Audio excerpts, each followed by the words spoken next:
je vais inviter les intervenants et intervenantes de la première table ronde à venir s'installer. Cette première table ronde sera animée par Clémence Etienne, qui est infirmière sur le dispositif ICARE. Je vais aussi appeler, s'il vous plaît, Samira Karioub, qui est directrice de l'association Kofrimi, Pavla Zatrovska, qui est interprète de liaison, coordinatrice de interprétariat au CHU de Toulouse, Charlotte Edou, qui est psychiatre sur l'unité de souffrance psychosociale au CHU de Toulouse également, Tamouna, qui nous retrouvera un tout petit peu après, et Valérie Chanfreau, psychologue clinicienne libérale et psychothérapeute EMDR. Merci mesdames et monsieur. Bonjour, alors moi je suis Clémence Etienne, je suis l'infirmière sur le dispositif ICARE, c'est moi qui gère la plateforme téléphonique, je reçois les sollicitations et je fais la pub de l'interprétariat auprès des professionnels de santé de ville. Voilà. On va commencer juste cette table ronde par diffuser un petit film donc, qui a été fait par le Resper Samdara. Donc je vais juste laisser Nicolas vous introduire la petite présentation du film. Et après je m'en vais. Du coup c'était je crois en 2016 qu'on avait fait ce petit film d'animation sur le sujet de l'interprétariat en santé et en santé mentale. En fait, on commençait une recherche financée par l'Agence nationale de la recherche sur l'interprétariat. On s'était allié avec des linguistes et c'était dans une procédure accélérée. On avait appelé ça Flash Asile. 2015, voilà, crise migratoire entre guillemets. Et il y a eu des projets de recherche qui ont été financés. Et du coup, voilà, on s'était lancé dans une opération de recherche. Et très vite, on s'était dit que c'était important de faire des outils, Gwen Le Goff les présentera tout à l'heure, des outils de sensibilisation. Gwen le dira aussi tout à l'heure, mais grosso modo, enjeu de formation des interprètes et comment aussi on touche les soignants et comment on adapte finalement un peu les outils. Et voilà. Et on avait déjà fait quelques petits films d'animation sur la demande d'asile, sur le parcours géographique, donc sur ce format-là, on s'est dit que c'était important. Et on s'était pris un peu la tête à la fin sur qu'est-ce qu'on pouvait mettre comme recommandation, parce qu'en même temps, on n'a pas envie d'être normatif quand on est chercheur ou chercheuse, et en même temps, il y a des attentes d'avoir quelques balises. Voilà. Et bon, on n'a pas trop honte, ça va Gwen? On l'a revu, ça va. Voilà. Mais du coup, voilà, qu'est-ce qu'on dit sans vouloir non plus normer, normaliser le job, parce que ce qui fait la richesse aussi du job, c'est précisément que les interprètes s'adaptent à toutes les situations. Et voilà, c'était un peu la difficulté pour nous de faire quelque chose qui en dit, sans en dire trop, parce que voilà, il y a de la richesse à continuer à faire vivre à travers l'interprétariat.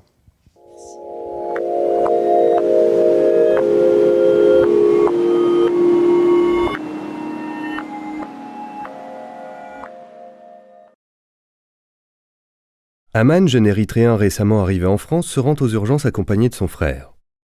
Depuis quelques mois, il souffre de douleurs somatiques, maux de tête, insomnie, crises d'angoisse et hallucinations. L'infirmier qui les reçoit est inquiet. Il oriente Aman vers un psychiatre. Le patient ne parlant pas français, la question de l'interprétariat se pose. Le médecin s'interroge sur les différentes possibilités de recours à l'interprétariat. Les logiciels de traduction permettent une communication minimale. Solliciter la famille ou l'entourage du patient permet de communiquer dans le cadre d'une première consultation ou en cas d'urgence. Mais cela soulève des questions éthiques de neutralité et de confidentialité, notamment quand il s'agit d'un enfant qui traduit. L'interprétariat communautaire ou familial peut entraver la liberté de parole et compromettre la fiabilité des propos. Dans certaines structures hospitalières, solliciter des professionnels de l'établissement est un usage courant. Cela soulève un certain nombre de questions. L'absence d'un professionnel à son poste peut entraver le bon fonctionnement du service. La posture de la personne sollicitée pour traduire peut être complexe et les rôles confus pour chacun des acteurs. Faire appel à un interprète professionnel, en libéral ou salarié d'une association, assure une qualité de traduction ainsi qu'un positionnement déontologique qui garantit la neutralité, la confidentialité et l'impartialité. Dans des situations particulières telles que des situations d'urgence ou de grande distance, l'interprétariat par téléphone ou par visioconférence peut être envisagé. Aman se rend à la consultation avec un psychiatre qui a sollicité une interprète professionnelle de l'association Santé de tous. Il fait la connaissance de l'interprète dans la salle d'attente. ኣብዚ ሃገር ክንደይ ተቐሚጥካ ሽምካ መን ይበሃል ዜግነትካ እንታይ እዩ? L'interprète est gêné par les questions d'Aman. Il arrive que l'interprète ait déjà rencontré le patient dans d'autres circonstances, comme à la préfecture ou dans son centre d'hébergement. Le psychiatre invite Aman et l'interprète à s'installer. La manière dont les acteurs se positionnent a un impact sur les interactions et sur le déroulement de l'entretien. Ici, le soignant a pensé au placement de l'interprète et lui demande de s'installer à égale distance entre lui et le patient. Cette disposition permet aux 3 personnes de se regarder et d'échanger. Elle peut être différente en fonction des préférences de chacun. Le soignant se présente à Aman et à l'interprète. L'interprète prend quelques minutes pour se présenter et pour expliquer son cadre de travail au soignant et au patient. Il questionne les attentes du soignant. Préfère-t-il une traduction littérale, simultanée?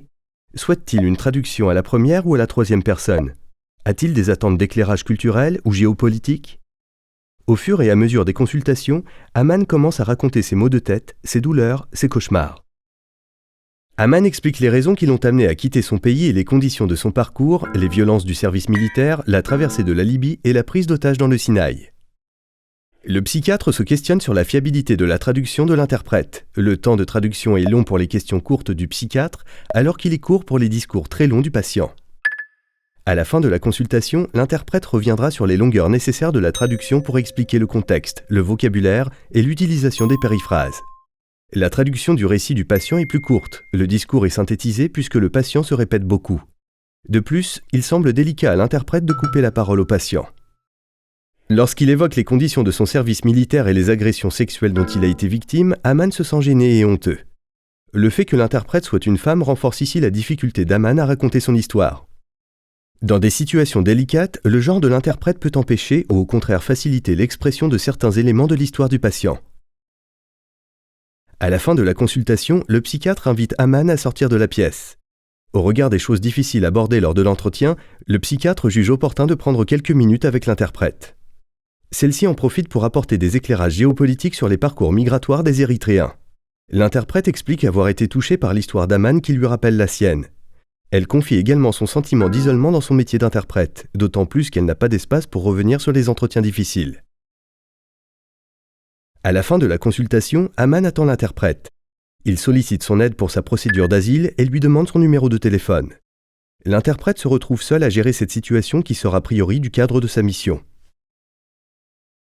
Ce film d'animation s'est nourri de l'expertise des professionnels de santé, des interprètes et des migrants. Il présente une situation d'interprétariat parmi d'autres. Il n'existe pas une modalité unique d'interprétariat en santé, mais des pluralités de pratiques. Ce qui paraît fondamental, c'est que la personne puisse s'exprimer dans la langue de son choix. Voici quelques préconisations. Accepter la reconfiguration du cadre habituel de la consultation. S'interroger sur les places de chacun. L'espace et la manière dont les acteurs se positionnent a un impact sur les interactions et sur le déroulement de l'entretien. Prendre le temps de s'accorder entre soignant et interprète, avant, pendant et après l'entretien. Solliciter si possible le même interprète dans le cadre d'un suivi thérapeutique. Proposer des temps d'analyse de la pratique et des temps d'échange et de formation entre interprètes et soignants. Bon, merci beaucoup et désolé pour les petits problèmes techniques.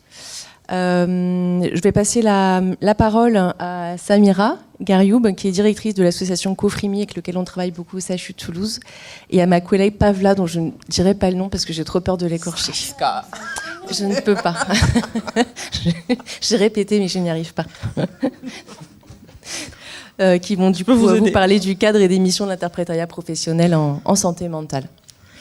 Oui, merci beaucoup. On m'entend ? Oui.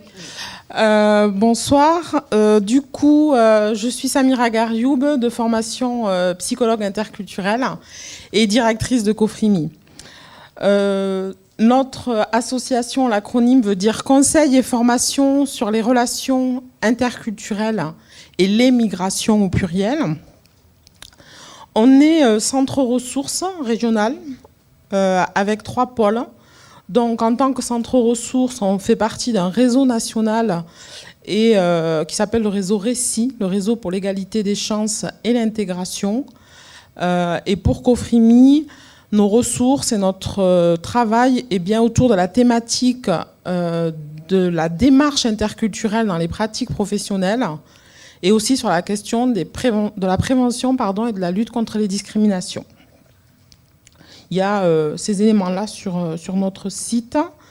Notre deuxième pôle qui fait lien avec ce que je viens de dire concernant l'interprétariat, qui pour Cofrimi, on le pose bien comme un accès aux droits des personnes migrantes et allophones, et un pôle formation, de la formation continue sur le territoire national, autour de différentes thématiques, bien évidemment, rattachées à l'intégration, l'immigration. On a parlé de trauma, d'exil, de la santé mentale, toujours croisée avec, pour nous, l'approche interculturelle, c'est-à-dire qu'on forme des professionnels autour des mécanismes psychologiques inconscients qu'on a tous quand on est face à l'alter, face à l'autre différent. Et puis, sur la formation diplômante, un diplôme d'animateur social et puis un titre, parce que Cofrimi, avant l'interprétariat, a commencé par la médiation. Donc un titre professionnel de médiateur social et interculturel. D'où à Cofrimi toute une réflexion entre la différence entre un interprète et un médiateur social.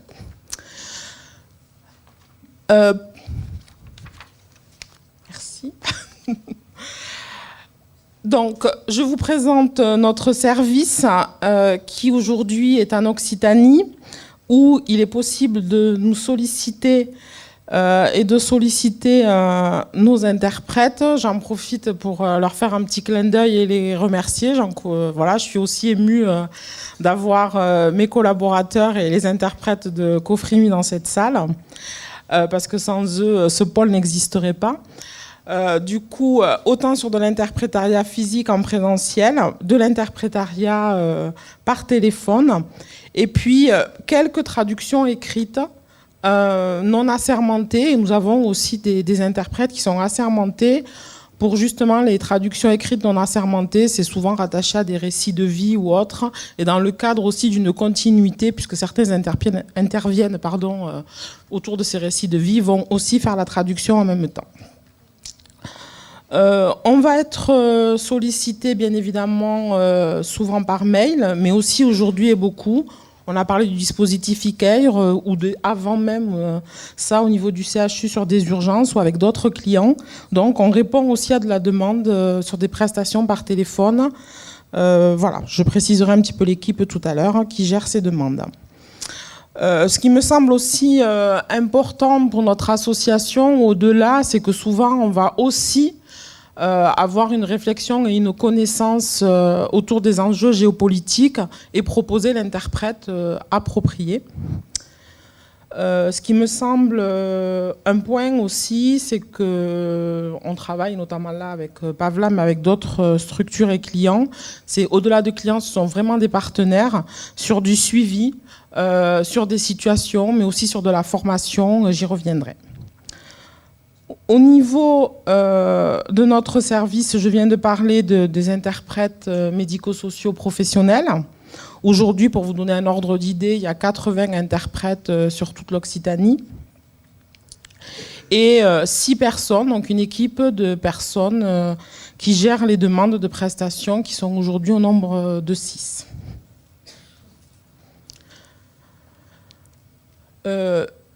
En discutant, et ce qui semblait essentiel, c'est de rappeler aussi tous les enjeux de pouvoir, nous, en tant qu'organisme de formation, professionnaliser les interprètes. Parce qu'effectivement, la compétence linguistique ne suffit pas à ce métier. Et c'est dit dès le recrutement aux interprètes, parce que c'est très essentiel en termes de qualification.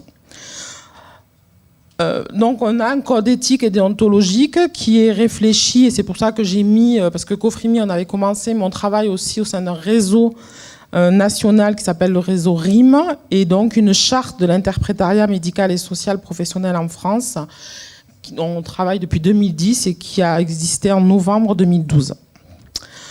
Avec bien évidemment une formation sur 4 principes déontologiques que je vais développer tout à l'heure. Bien évidemment, la question éthique et déontologique.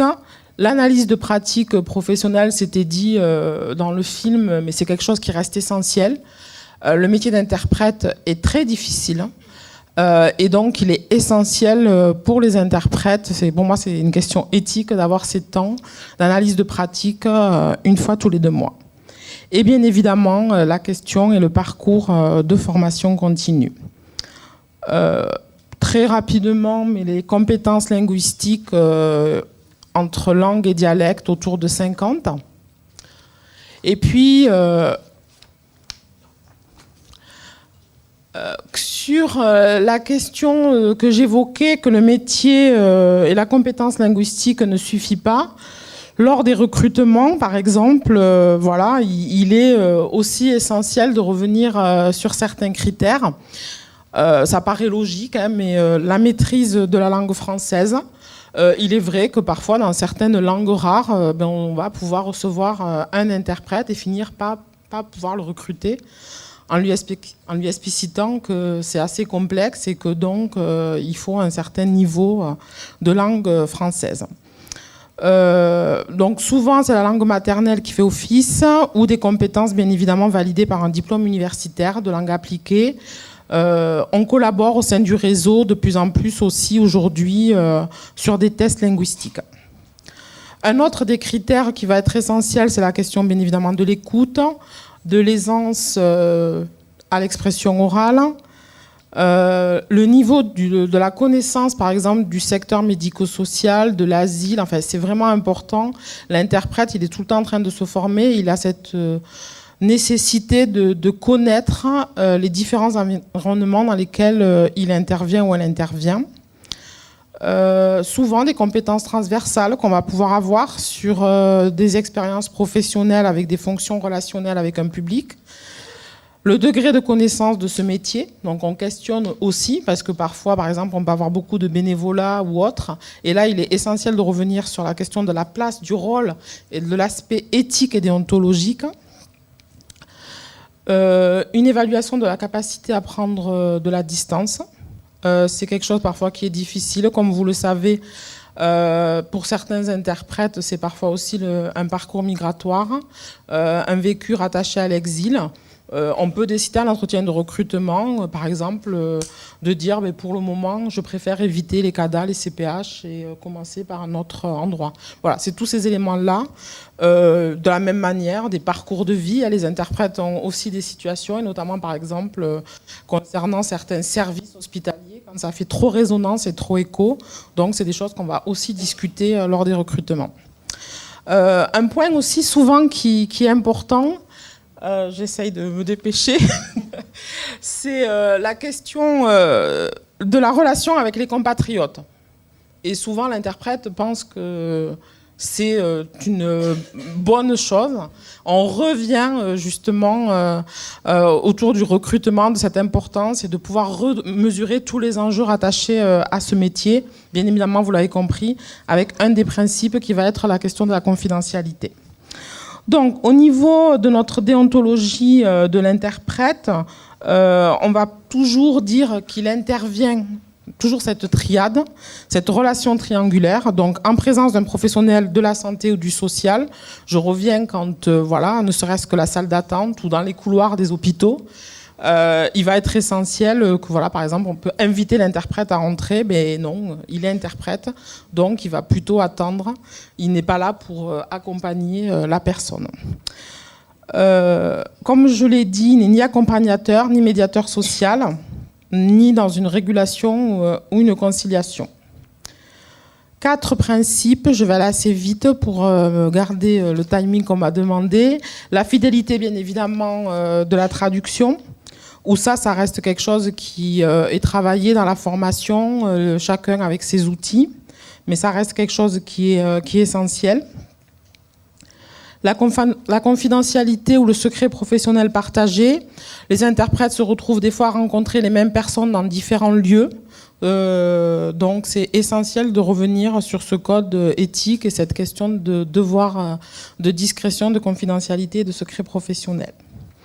Et bien évidemment que l'information n'est pas divulguée à l'extérieur et ça fait partie aussi dans le contrat de travail, c'est précisé. La question de l'impartialité. L'interprète va rester dans cette impartialité, pas prendre parti ni pour l'un ni pour l'autre. Ça reste toujours des missions difficiles. Notamment, je félicite les interprètes, par exemple la salle d'attente, où il faut quand même garder une relation et des fois on est à côté de la personne, donc je dois échanger avec elle, garder cette relation de confiance, mais à la fois pouvoir rester impartial. Et le quatrième principe déontologique est la question du respect de l'autonomie des personnes. Ça reste essentiel. Donc, il ne va pas émettre de jugement sur les idées, les croyances ou les choix exprimés par les personnes. C'est pas toujours facile. On peut commencer les choses en se disant, par exemple, chez nous, vous voyez, quand on commence à dire chez nous, mais tout ce travail va être de pouvoir revenir sur aussi, par exemple, des fois des préjugés ou des stéréotypes qu'on peut avoir à l'égard de notre communauté. Il ne conseille pas et il va vraiment traduire et interpréter les paroles des personnes et ne pas parler à leur place. Sur la formation des interprètes, comme je vous l'ai dit, elle est obligatoire et elle est précisée dans l'entretien de recrutement. Je reviens sur ces enjeux de professionnalisation et notamment aussi avec un travail autour de 3 domaines. Je me suis dit de toute façon, je n'allais pas pouvoir les présenter tous les 3, mais au moins vous dire ces 3 domaines de compétences qu'on a travaillé au sein du réseau national. Et puis, les temps d'analyse de pratique dont j'ai déjà parlé. Donc, sur les 3 domaines de compétences de l'interprète, il est essentiel, et lors de la formation, on évoque déjà la question de l'interprétariat oral. C'est des techniques, ça s'apprend. Il est essentiel, la culture et la langue sont indissociables, et il n'empêche que l'interprète, là où on peut parler de médiation, c'est qu'il traduit et qu'il fait de la médiation linguistique pour passer dans ce qu'on dit d'un signifiant à un signifié, mais vraiment de traduire au plus près, de donner le sens. Mais tout ça, ça va vraiment se travailler en formation. Et puis on a des individualités, donc c'est des techniques. Chaque interprète va trouver aussi sa méthode pour pouvoir appliquer cette question de fidélité de la traduction et donc de la traduction. L'autre domaine, c'est la subjectivité, la distanciation. Il y a beaucoup d'entretiens difficiles. Le quotidien et les journées des interprètes, je les félicite parce que c'est complexe. On passe de l'annonce d'un diagnostic à un récit de vie, avec des situations des fois très très difficiles. Donc de ce fait, ce domaine de compétences est aussi abordé en formation sur la question de la gestion des émotions, sur ce qu'on a les mécanismes défensifs psychologiques, avec vraiment un travail pour chaque des interprètes pendant la formation et de mesurer tous ces éléments-là. Et puis, ça continue bien évidemment sur le temps d'analyse de pratique. Chaque fois, vous avez bien évidemment les principes déontologiques qui sont abordés dans ces différents domaines. Et puis la tension interculturelle qui reste là aussi un point important autour des enjeux dont j'ai commencé à parler sur l'interculturalité. Mais ça veut dire que voilà, l'interprète, il est vigilant à ne pas avoir ces glissements. Je passe sur le parcours de formation qu'on a pu travailler au sein du réseau RIM qui est autour de 18 mois. Le réseau national, vous avez les différentes structures qui travaillent et qui collaborent ensemble. Pavla est là aussi en tant que personne qualifiée depuis le début avec nous dans ce réseau. Et puis je voulais quand même finir autour du fait que nos structures associatives au sein de ce réseau, c'est essentiel pour nous de faire reconnaître cette activité. Elle est encore méconnue, l'interprète de conférence est beaucoup plus connue, donc il y a aussi vraiment l'enjeu de travailler pour nous autour des ministères. Je laisserai Pavla dire un mot sur la HAS. Mais voilà, c'est pour le réseau, on est toujours à pouvoir promouvoir, construire un métier et développer ce parcours complet de formation. Merci beaucoup. Je passe sur le parcours de formation et un petit clin d'œil quand même à l'équipe des interprètes avec une photo et un temps de travail qu'on a eu au CHU. Merci beaucoup pour votre attention.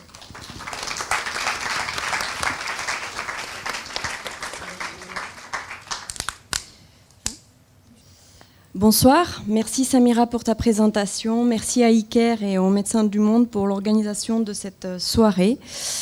Dans ma partie, et pour introduire mon propos, je ferai un détour par le cadre réglementaire, passant par l'évolution du recours et de l'accès à l'interprétariat au CHU de Toulouse.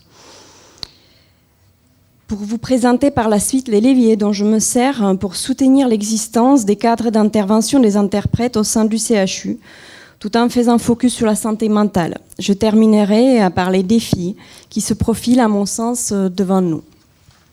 Du point de vue réglementaire, l'accès à l'interprétariat en santé s'inscrit notamment dans le Code de santé publique, affilié aux notions du droit du patient, l'accès à l'information, le consentement, ainsi que le secret médical et professionnel en général. Pour la première fois, l'interprétariat linguistique sera inclus dans la loi de modernisation de système de soins en 2016, avec un décret d'application qui donnera lieu à la rédaction des recommandations de bonne pratique par la Haute Autorité de Santé et une mission IGAS, évaluant le recours à l'interprétariat en France, l'existant dans le monde et les préconisations sur l'évolution des politiques publiques ainsi que les moyens alloués. Nous avions été nombreux à être conviés à collaborer lors de l'écriture de ces deux documents. Sur le premier graphique, j'amène des chiffres de l'évolution en nombre d'heures du recours à l'interprétariat professionnel. En 10 ans, le recours à l'interprétariat au CHU de Toulouse, toutes spécialités confondues, va accroître de 450%. En santé mentale, il va accroître de 121%. Ce qui va dénoter en ce qui concerne la santé mentale, nous pouvons l'observer sur le second graphique, alors que les services en santé mentale dites de précarité, à savoir la PASPSY, un service des psychologues cliniciennes, et l'USPS, l'unité de souffrance psychosociale au sein de laquelle exercent les psychiatres, représentés par les deux premières colonnes et qui vont rester à équipe constante stable. En revanche, les services hospitaliers en santé mentale, que j'ai dénommés du droit commun, vont eux accroître de 1150%. Une hausse de 450%, de 121% et de 1150%. Sans pour autant la survenue d'une évolution structurelle des moyens mis à disposition des établissements pour le recours à l'interprétariat.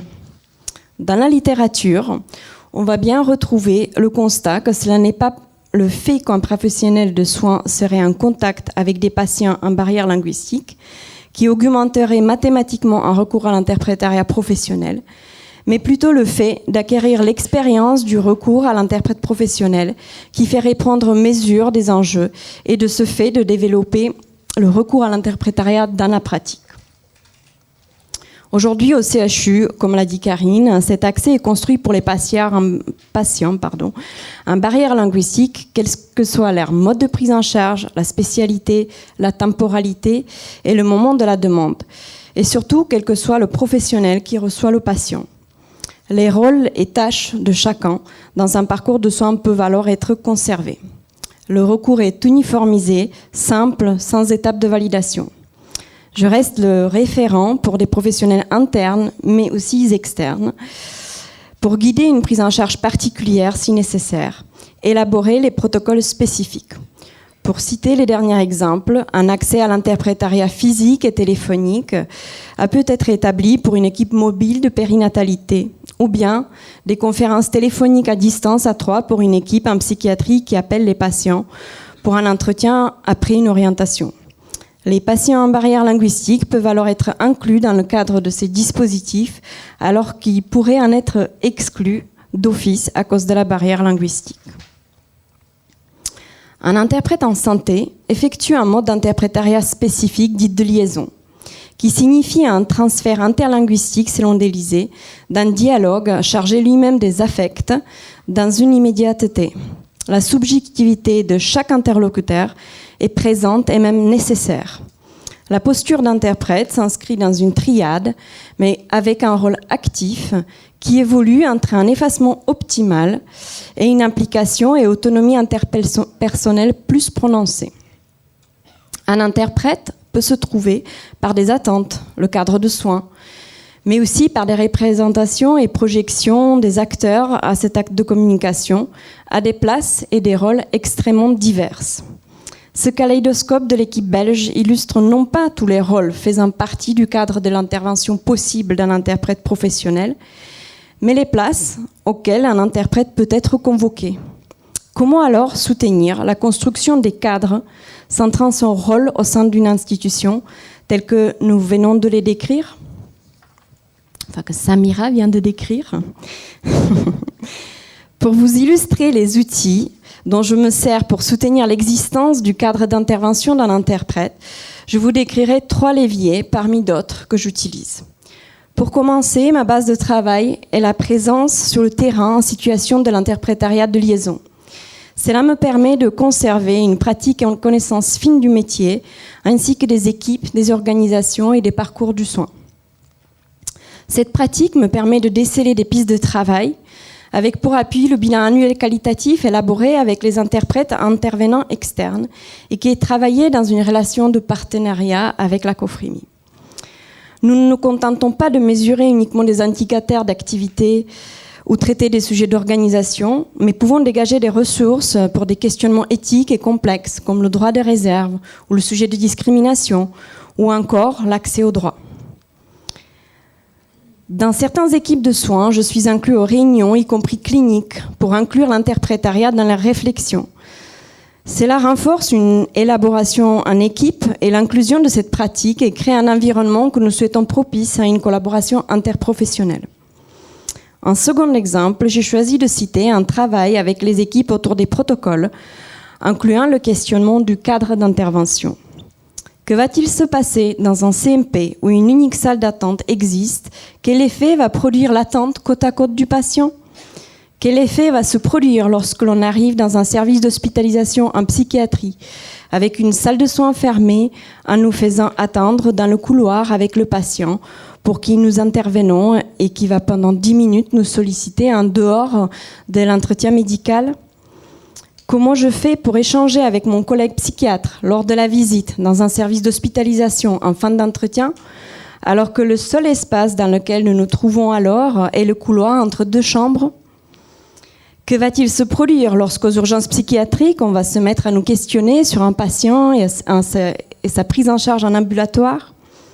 Que va-t-il se produire si on ne me communiquait pas le nom d'un patient en me sollicitant d'intervenir dans le cadre d'une psychothérapie et que je me rends compte une fois sur place que j'ai interprété hier lors de sa sortie de garde à vue? Autant de détails qui n'en sont pas, ayant un réel impact sur les relations et représentations triadiques, ils doivent être anticipés. En dernier, la formation. Le CHU participe à la formation initiale des interprètes. Les formules varient, mais ont toujours pour l'objectif de créer une rencontre pluridisciplinaire avec un parcours de soins à l'intersection de plusieurs équipes, situation propice pour pouvoir interpeller les interprètes sur des mouvements qui vont inévitablement se produire. Une rencontre dressant les contours des logiques et stratégies cliniques, des outils et modes de collaboration, enjeux, travail sur les champs lexicaux, s'attacher à la fidélité de la traduction, mesurer des attentes. Pour conclure, quel défi? À travers le travail autour de la formation et la certification, professionnaliser le métier de l'interprète en santé pour sa pleine reconnaissance. La formation des professionnels du soin. Un défi reste l'inclusion de l'interprétariat en formation initiale et continue, tout corps de métier confondu. À Toulouse, nous arrivons à l'inclure en formation initiale en médecine, aux côtés des registres plus spécifiques médicaux, par exemple les maladies infectieuses, ou en psychiatrie à la clinique de l'Exil. Il faut conserver ces espaces, mais aussi utiliser des canaux parallèles, les associations des internes, par exemple, ou encore des événements spécifiques, le collège des psychologues, le comité éthique, etc. Et enfin, continuer le travail pour l'obtention des financements fléchés pour uniformiser l'accès à l'interprétariat sur les territoires et les parcours de soins. Les programmes comme ICARE semblent essentiels pour initier ces mouvements. Merci à ma collègue de m'avoir interprété et merci de votre attention. Merci. On va accueillir à la table ronde Tamouna, qui va témoigner de son parcours qui est dans le programme Santé mentale de Médecins du Monde et qui est accompagné de son interprète. Bonjour tout le monde. J'ai rencontré aujourd'hui par rapport à mon expérience avec le psychologue. Plus près, comme ça va, ça va. დიდხანს ვფიქრობდი ფსიქოლოგთან ვიზიტზე, J'ai longtemps hésité à voir le psychologue. მაგრამ ძალიან ნერვიულობდი, რადგან არ ვიცოდი თარჯმანი იქნებოდა თუ არა. J'ai fait beaucoup de soucis parce que je ne savais pas il y aurait interprète ou pas lors des séances. რადგან ადრე უკვე მსგავსი გამოცდილება მქონდა. Car auparavant j'avais l'expérience pareille. პირველად როცა ფსიქოლოგთან საუბარი ვცადე, თარჯმანი არ იყო და Google Translate-ით საუბრობდით, რაც ძალიან რთული იყო, იმიტომ რომ ზუსტად არ ითარგმნებოდა და ხშირად უხერხული და არაზუსტი თარგმანი იყო. Quand j'ai rencontré la première fois un psychologue, si vous voulez, on a utilisé Google Translate et les traductions n'étaient pas souvent fidèles. Et je me sentais très gênée car ce n'était pas tout à fait les propos que j'ai utilisés.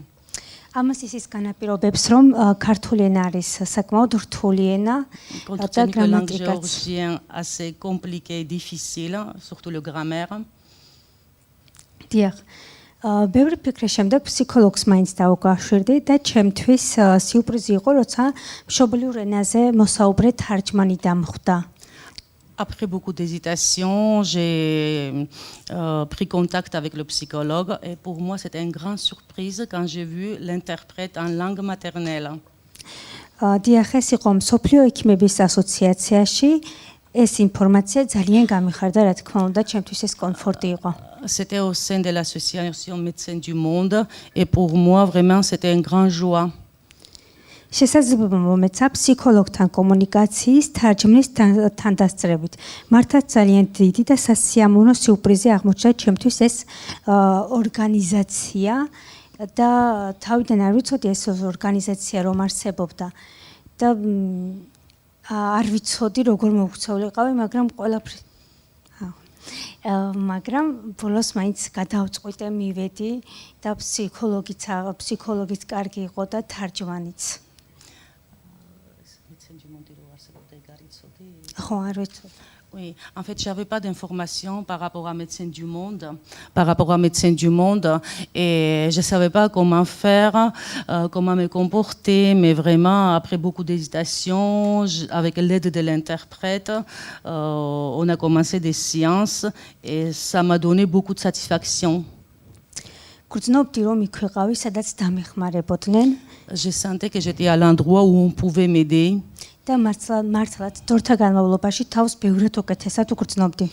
Et je me sentais petit à petit plus en mieux, si vous voulez. თავს უკეთესად უგრძნობდი, მომწონდა თარჯმანის და ფსიქოლოგის დამოკიდებულება, გარემო. Je me sentais mieux, j'aimais bien la relation entre le psychologue et l'interprète et l'environnement aussi. თარჯმანი ყოველთვის იყო ერთი და იგივე ადამიანი და ამავდროულად თარჯმანსა და ფსიქოლოგს მიმართ გამიჩნდა ნდობა, რის შემდეგაც კომუნიკაცია უფრო მყარი იყო და უფრო შევძელი მეტი მიამბო. Il y avait toujours le même interprète qui m'a donné beaucoup plus de confiance. J'ai observé longtemps leur relation envers moi, relation entre psychologue et l'interprète. Et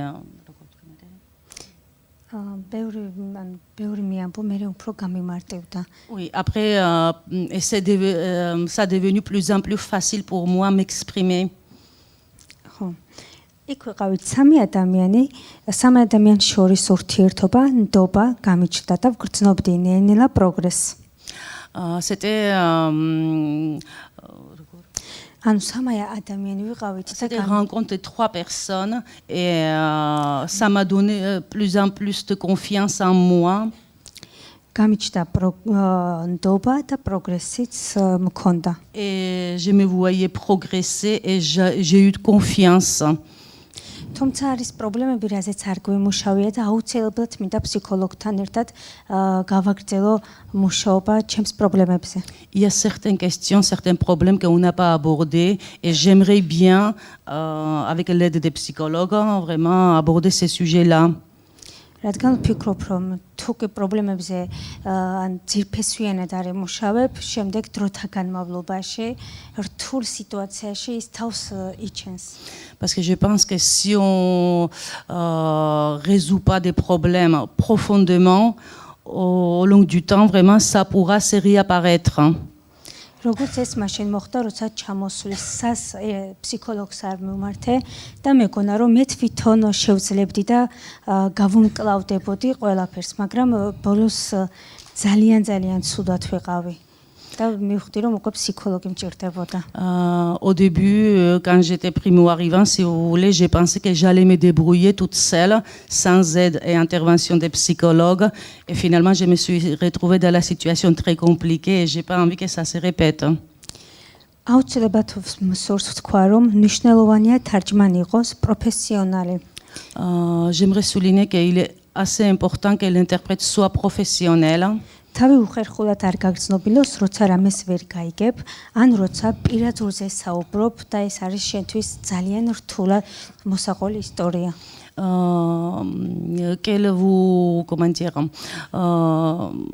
Elle doit faire le sort que vous vous sentez pas gêné quand il s'agit de questions très personnelles, très difficiles à raconter. დიახ, მნიშვნელოვანია კარგი დამოკიდებულება გქონდეს და პაციენტსა და დამოკიდებული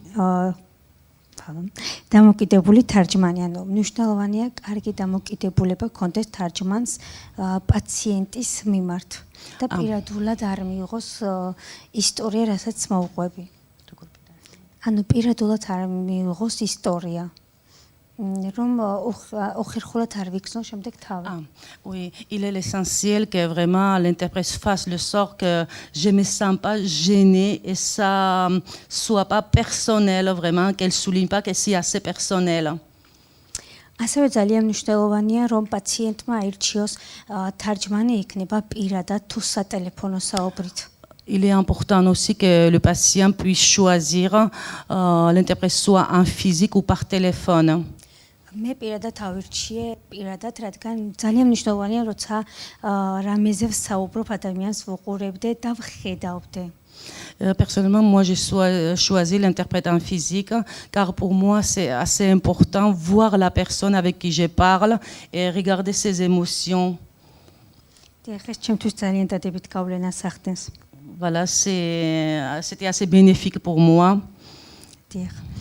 ასევე მინდა აუცილებლად ვისაუბრო ხელოვნების მოქმედების ვორქშოპზე. ნუ un acte.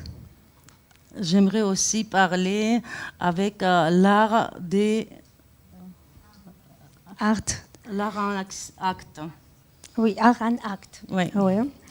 აუცილებლად მინდა ვისაუბრო ამ ორგანიზაციაზე, იმიტომ რომ ძალიან დამეხმარნენ და დღეს რომ ბევრად უკეთესად ვარ, არის ზუსტად მათი დამსახურებაც. Cette organisation m'a beaucoup aidée et si aujourd'hui je me sens bien, c'est beaucoup grâce à eux aussi. დასაწყისში ვერ წარმოვიდგენდი, რომ ჩემთვის ეს ყველაფერი ასეთი მნიშვნელოვანი იქნებოდა, მაგრამ დროთა განმავლობაში ჩემი თავის გრძნობების, ემოციების გამოხატვა მათთან ერთად, მათი მეგობრული დამოკიდებულება ძალიან მნიშვნელოვანი იყო და სასარგებლო ჩემთვის. Au début, je pensais pas, mais après vraiment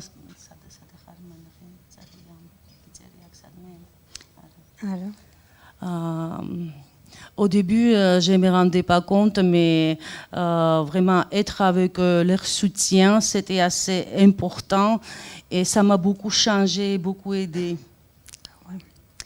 მათთან ერთად, დიახ, როცა მათთან ერთად ვარ, ბედნიერი ვარ. Quand je suis avec eux, je me sens très heureux. მათთან ერთად ჩემი ბავშვობის სურვილი ავისრულე. Avec eux, je exauçais mon désir de l'enfance.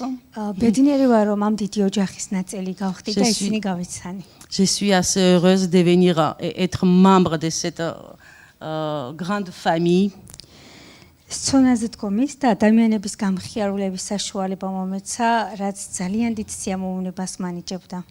Ça m'a donné la possibilité d'être sur la scène et réjouir et faire plaisir aux gens, aux spectateurs.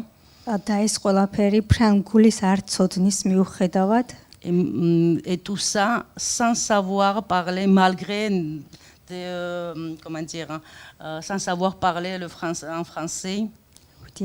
შევძელით ჩვენი გრძნობები, ემოციები და სათქმელი ერთმანეთისთვის და მაყურებლისთვის მიგვეწვდინა. On a pu transmettre aux spectateurs nos émotions, nos émotions,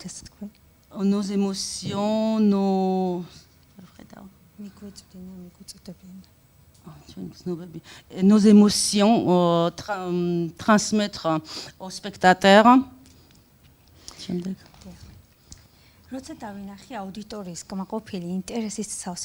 Quand j'ai vu les yeux des spectateurs contents et pleins de satisfaction,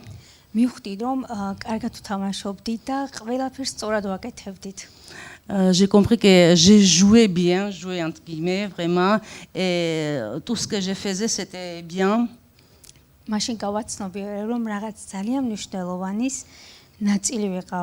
me suis rendu compte à ce moment-là que j'étais membre de quelque chose assez important. Et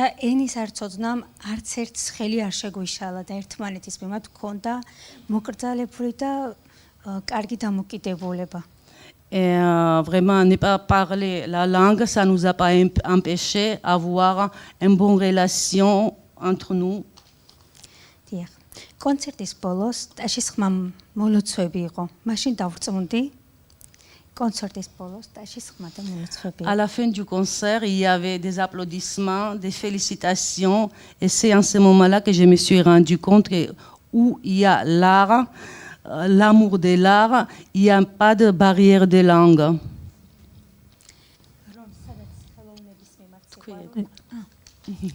Merci. Merci beaucoup.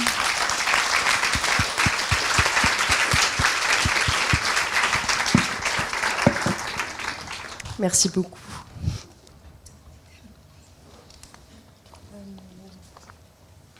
Du coup, je vais laisser notre dernière invitée prendre la parole.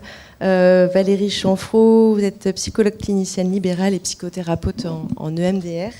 Et vous allez nous parler des précautions pour une prévention du traumatisme vicariant de l'interprète. On vous laisse expliquer. Ok. Bonjour, bonsoir à tout le monde. Donc, à mon tour de remercier chaleureusement l'équipe d'organisation de cet événement pour son invitation. Donc voilà, je suis Valérie Chanfraud, je travaille donc comme psychologue clinicienne et thérapeute EMDR. Donc le EMDR, c'est la désensibilisation et le retraitement par les mouvements oculaires.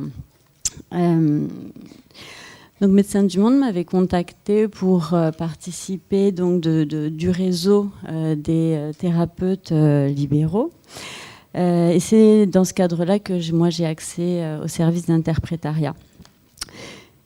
J'ai choisi de vous parler de la thématique du traumatisme vicariant parce que dans mes expériences passées, donc dans une ONG humanitaire ou en association ou dans le cadre de mon exercice à l'hôpital, je me suis beaucoup interrogée sur la question de la situation clinique à plusieurs, comme on en a déjà un petit peu parlé jusque-là.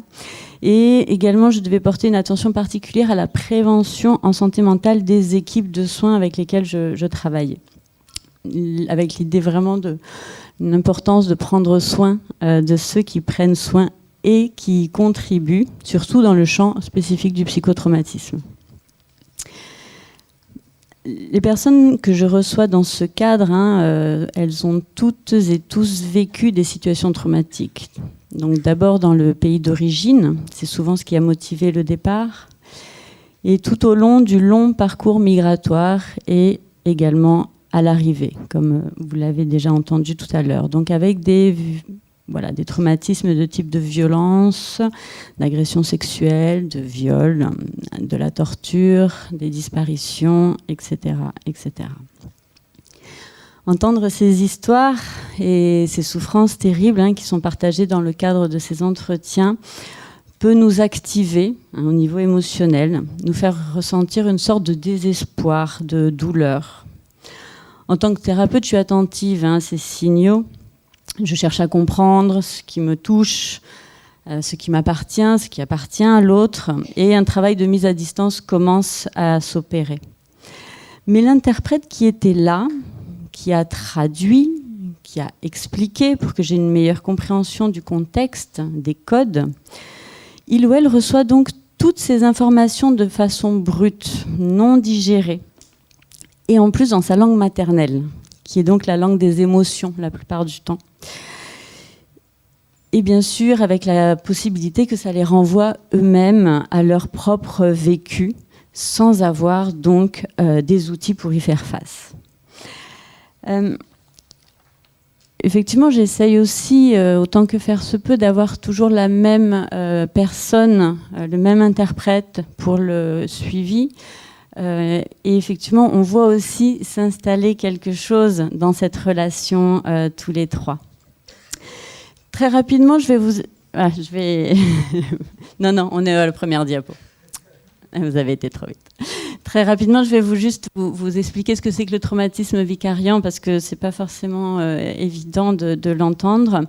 Bon, vous avez la définition de le vicarius, c'est-à-dire que ça prend la place d'un autre, qui désigne un organe ou une fonction qui joue le rôle d'un autre. Donc, par extension, le traumatisme vicariant parle d'un traumatisme apparu chez une personne qui a été contaminée par le vécu traumatique d'une autre personne avec laquelle elle est en contact. On peut penser que le système des neurones miroirs joue probablement un rôle dans cette transmission.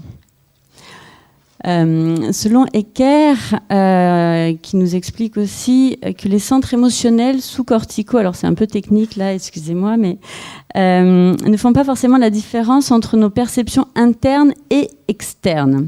Ainsi, on crée des images mentales associées à des émotions, et une partie de notre cerveau ne sait pas qu'on n'a pas réellement vécu cet événement. Si je peux vous donner un petit exemple rapidement, mais si on commence à vous raconter en détail riche, avec toute l'historique d'un accident de la circulation impliquant des enfants, avec toutes les effets, j'ai pas envie de vous activer, mais avec toute la coloration de ces images, vous allez vous représenter une image mentale. Et cette image, elle va peut-être vous poursuivre pendant quelques temps, quelques heures. Et c'est ça qu'on appelle donc en tout cas c'est un des effets du trauma vicariant. Ce qui signifie que le traumatisme vicariant peut donc apparaître chez tout professionnel travaillant avec des personnes traumatisées. Bon, on a sûrement identifié un certain nombre de en tout cas, il y a le mécanisme de l'empathie qui joue un rôle important dans le traumatisme vicariant. Quand l'empathie a un effet protecteur, c'est-à-dire que quand la relation d'aide, quand la relation d'attachement est plutôt sécure, qu'on a une bonne distance, le sentiment de compassion sera alors un moteur dans la relation d'aide. Si cette empathie ne joue pas son rôle, alors le soignant, l'interprète, va pouvoir commencer à s'identifier, à imaginer ce qu'il ressentirait si ces événements lui étaient arrivés à lui. Ce qui peut correspondre aussi au réveil de réseaux traumatiques, dormants, qui n'ont pas été résolus. Là aussi, je peux vous donner un petit exemple. Lorsque je travaille avec des personnes qui sont victimes d'agressions sexuelles ou de viols, et que j'entends plusieurs fois ces récits, alors moi qui me promène dans la rue en général plutôt assez détendue, y a des journées où je regarde, je m'assure que tout est sécure, alors que ce n'est pas... Voilà, c'est ma journée qui m'a amenée à cet état d'hypervigilance. Donc... là, je voulais vous donner quelques indices, quelques signes pour identifier. La question du traumatisme vicariant, elle est assez insidieuse. C'est-à-dire qu'en apparence, toujours fonctionnel, le professionnel fait abstraction de la dimension émotive de la réalité à laquelle il est confronté. Dans ce quotidien, il va pourtant avoir peut-être réactions d'évitement face à certains sujets. Il va peut-être commencer à cesser à parler avec ses collègues. Et puis, il va pouvoir avoir le sentiment qu'il est peut-être le seul à pouvoir résoudre les problèmes de la victime. Il va commencer à être en difficulté pour reconnaître sa propre détresse. Il va s'acharner à donner pour le patient ou la personne jusqu'à un point de rupture. Donc c'est vraiment quelque chose qui est insidieux, et qui transforme le prisme de nos valeurs et de nos croyances. Le trauma vicariant va modifier la lentille qu'on appelle le cadre de référence, cette lentille à travers laquelle on évalue les autres, on évalue l'environnement et son rapport à soi-même. Le traumatisme vicariant va toucher directement l'identité, la vision du monde. C'est donc important de porter une attention à son ressenti face à un patient. Lorsqu'on ressent des réactions corporelles, des émotions négatives, c'est alors qu'on est sorti de la fenêtre de tolérance. Et c'est là que le risque de traumatisme vicariant apparaît. Les symptômes du traumatisme vicariant sont assez semblables aux réactions post-traumatiques, avec des symptômes intrusifs, des flashbacks, des cauchemars. Et parfois aussi, donc je vous parlais d'un sentiment d'insécurité, il peut y avoir aussi commencer à avoir des difficultés à faire confiance ou alors avoir des inquiétudes exagérées et peut-être des difficultés à respecter la confidentialité. Puisqu'il est activé, il a besoin de partager, d'expliquer. C'est pour ça que c'est important qu'on soit vigilant de ça. Il y a quelques tests qui existent, peut-être que vous connaissez, qui sont disponibles en accès libre sur Internet. Il y a le test d'usure compassionnelle, le TUC. Et un autre test qui peut nous aider à identifier où est-ce qu'on en est par rapport à ça, ça va être le MBI, le test de burn-out de Mashla. Voilà. En tout cas, l'idée étant pour moi de prévenir le traumatisme vicariant des équipes et donc des interprètes qui sont avec moi dans ces moments de consultation intense. Pour ça, je prends un temps avec l'interprète donc en amont. Alors moi, je suis donc en libéral, donc c'est vrai que le cadre est assez particulier. J'ai pas la même temporalité que quand je travaillais en association ou à l'hôpital. C'est très différent. Donc il faut organiser ce temps de préparation. Je travaille avec l'interprète donc un petit peu avant l'arrivée du patient, pour qu'on fasse connaissance, bien sûr, mais pour que lui m'explique les codes dont moi je vais avoir besoin. Est-ce que je peux regarder le patient dans les yeux, fixement ? Est-ce que je peux, puisque c'est un homme, par exemple, lui parler de tristesse et lui dire qu'il a le droit de pleurer ? Toutes ces précautions-là que j'ai besoin d'avoir pour entrer en relation. Et je propose aussi à l'interprète de lui expliquer comment moi je travaille dans le cadre donc de la thérapie EMDR notamment, et qu'il soit préparé à ce qui peut se produire en séance, notamment des abréactions qui peuvent être parfois assez bruyantes. Ou bien le préparer à cette émergence de vagues de désespoir et d'impuissance chez les patients et chez les survivants.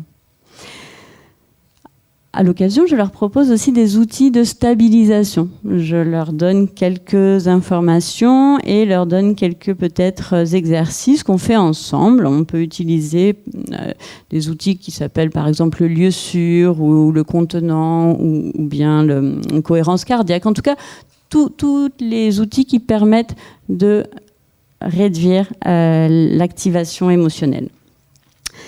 Pendant la séance, comme on est 3 avec la configuration plutôt en cercle, le temps de l'interprétariat, ça me permet, moi, d'avoir une observation beaucoup plus fine de ce qui se passe pour le patient. Je peux aussi prendre le temps, quand c'est le patient qui parle, de regarder ce qui se passe chez l'interprète et d'observer un petit peu ses mouvements émotionnels. Et quand c'est un peu trop chargé, d'après mon analyse en tout cas, on fait une pause, on va boire un verre d'eau, on mange un morceau de chocolat peut-être. En tout cas, on remet du mouvement dans le corps. On peut se lever tous les 3, aller prendre un café. Ça permet vraiment d'accompagner cette régulation et de prévenir les surcharges. Dans le temps après l'entretien, j'essaye aussi de garder quelques minutes pour débriefer et là aussi d'observer s'il se passe quelque chose d'un peu impactant pour nos interprètes. J'explique aussi à l'interprète qui est là qu'en fait on est en face de quelqu'un qui a survécu à tout son parcours. Ça veut dire que c'est quelqu'un qui a des ressources, qui a des ressources de survie très, très grandes. Et c'est grâce à cet appui-là qu'on va pouvoir être garant d'une perspective d'un avenir positif. Voilà, donc je donne aussi quelques outils aux patients et j'invite l'interprète à les utiliser, hein, tout ce qui est autour d'avoir des routines peut-être, voilà, la routine du matin, pardon, une petite routine en fin de journée, l'importance d'être avec ses amis, hein, d'avoir des loisirs, d'utiliser vraiment son temps de régulation à l'extérieur. Donc l'importance de participer aux supervisions qui sont proposées dans le cadre de leur mission. Et parfois, quand le trauma vicariant est là, il est installé, alors dans ces cas-là, ça va être plutôt une prise en charge donc, de type psychotraumatique. Voilà, on peut faire ça. Il y a des protocoles, en tout cas en EMDR, des protocoles de groupe qui peuvent être très intéressants dans ces cadres-là, puisque voilà, tout le monde peut travailler sur le traumatisme, même s'ils sont différents les uns des autres, on peut travailler ensemble à la résolution d'un trauma individuel. On avait eu une expérience avec une de mes collègues dans le cadre de mon activité à l'ONG au Burkina Faso. Et la première étape de la formation, c'était la détraumatisation. On a commencé la formation des professionnels par des séances de soulagement du stress traumatique, parce que les personnes étaient arrivées elles-mêmes, c'est des personnes qui vivaient dans le même environnement, donc elles étaient elles-mêmes soumises à des stress très intenses. Voilà, j'essaye de faire un peu rapidement, mais voilà, j'ai fait une petite illustration parce que dans la prévention, il y a la mise en action, il y a la formation, il y a la supervision, il y a le soutien de professionnels et évidemment ce que vous disiez tout à l'heure, hein, mais c'est important que Excusez-moi, je fatigue aussi. C'est important aussi que les institutions prennent en compte les risques et proposent des espaces de régulation. Voilà, pour que le travail soit satisfaisant auprès des patients, il faut que le binôme psy-interprète soit en bonne santé. Voilà. Merci beaucoup pour votre attention.